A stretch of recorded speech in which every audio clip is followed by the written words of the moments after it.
All right, man, here we go. Module two. What is wholesaling? What is wholesaling? So again, man, there's a lot of disbelief on how we do what we do and how do I get a house for $1,000, $4,000. How do you buy a duplex for $16,500?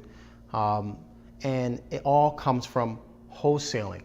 But sometimes in just wholesaling talk, we kind of breeze through things because we just assume that the other wholesaler or the other person knows what we're talking about. And we use some of the jargon and we say, oh, I bought a house for $4,000, and people actually think, oh, $4,000 came out of Tommy's pocket and purchased that particular property. Then on the other side, you hear people that are always talking about you can get in with no money, which is true. There are ways that you can buy houses or get into houses, control houses for $0. But I really want to dive into how this process really works. Okay, so as a wholesaler, my job, and wholesaler is also an investor because I'm investing my time. But as a wholesaler, we're going to call it that for right now. My job is to find people with problems that need to be solved. And because I'm able to find those problems, find those people with problems, help them solve the problem by connecting them to an end buyer or myself, I am paid a fee in between. Okay, so the idea is to find deeply discounted properties. Now, some people, and I get it, I did the same thing, think that deeply discounted is maybe $10,000 off of what the price is. Now, that's not deeply discounted when it comes to wholesaling, because when we're dealing with real estate, it's pretty pricey to kind of fix a house, especially some of the houses that we're going into. So we need to find things that are 40, 50, sometimes even 60% off of what the top of the market would get it if it was fixed at its highest value. That's what we call the ARV, the after repair value. We're going to get into that a little bit later, not in this module, in a completely different module, but I want you to just kind of get some of the jargon down, okay? So wholesaling is basically me finding someone with a distressed property that has a problem that needs to be solved. That problem could be they had a death in the family and they can no longer afford their house and they're going to lose their house.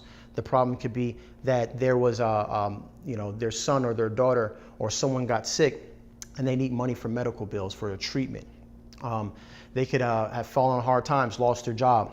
They could have had a better job that had to say, hey, you got to transfer all the way across the country like now, and now they're responsible for paying two house payments.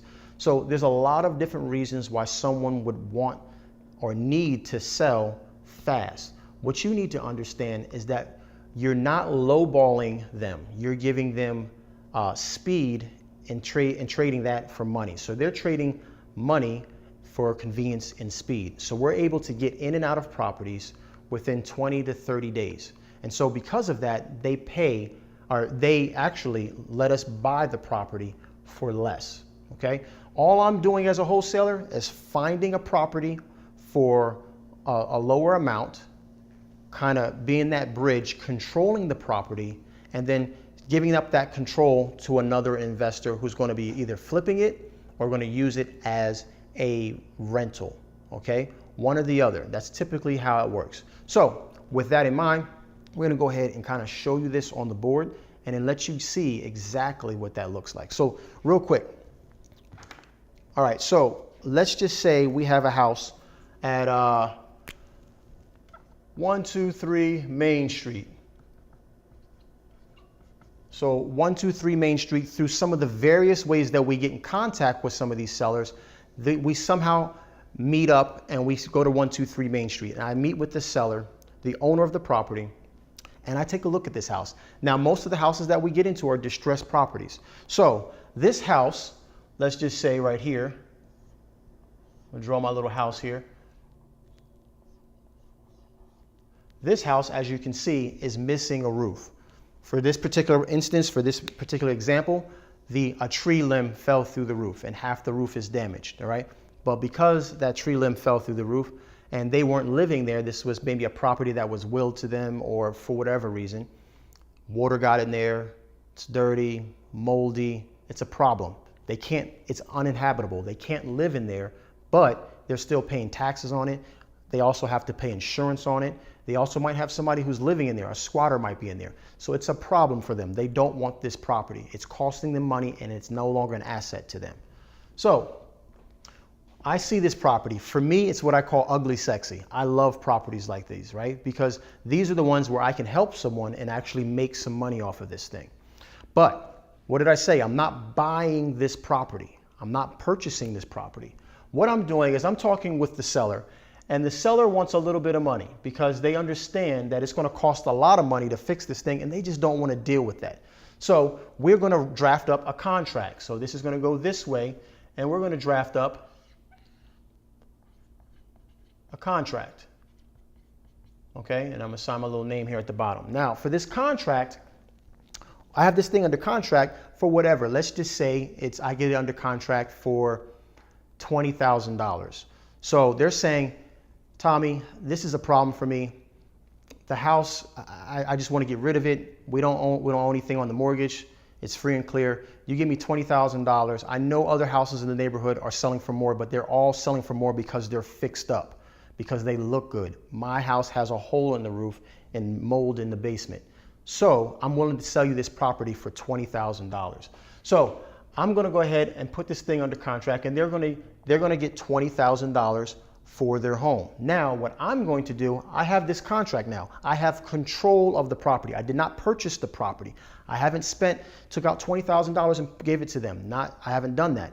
What I've done is I have control of the property for a time frame.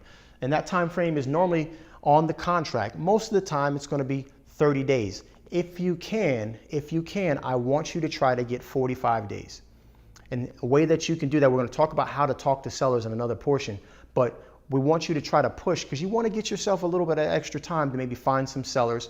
And also, there's things that happen with the closing, right? So the worst thing that you want to do is you give yourself a little bit of time, and then you run out of time on your contract, and they no longer want to sell. You got everything ready, but your contract was written for 20 days, and it took you 25 days before you can get it closed. All right? So I always push for a minimum of 30 days. All the way out, I try to get as much as I possibly can, but mostly the farthest they'll go out would be 45 days. Why? Because their problem needs to be solved quickly, and we have to be able to provide that service quickly. So I'm going to push this out, let's just say, for a 30-day contract. Okay? So I got 30 days to either purchase it myself, get out of the contract, or assign the contract. So I want you to understand and hear that word, assign, because assigning is what we're doing. Assignment fees are what we receive. So I'm going to go ahead and look for an investor, and I know an investor, all right, and my little investor, and put a little hard hat on him or her, because they're out here and they're the flippers, right? They're the ones you see on HGTV, right? They're the ones that buy the homes and then spend a whole bunch of money fixing them to bring top value, okay? So I'm going to go ahead and assign my rights to that contract, not the home. I'm signing my rights to the contract to my flipper for a little bit more money. So they got a little bit of money. I'm going to get a little bit more money because I'm the bridge. I'm the one that's connecting the two. Okay, so I got it for 20 under contract. I get it over here for, let's say, 30. So I put $10,000 on top of that because I was able to find the distressed property, speak with the seller, find out what they needed to solve their problem. That need was met by the $20,000. And now I see that there's still some room where I can make some money, and this person, the investor, can make some money. The investor says, okay, yeah, I'll buy that for $30,000 cash, and I can close within 30 days. Perfect. We go to closing. The investor now has the house.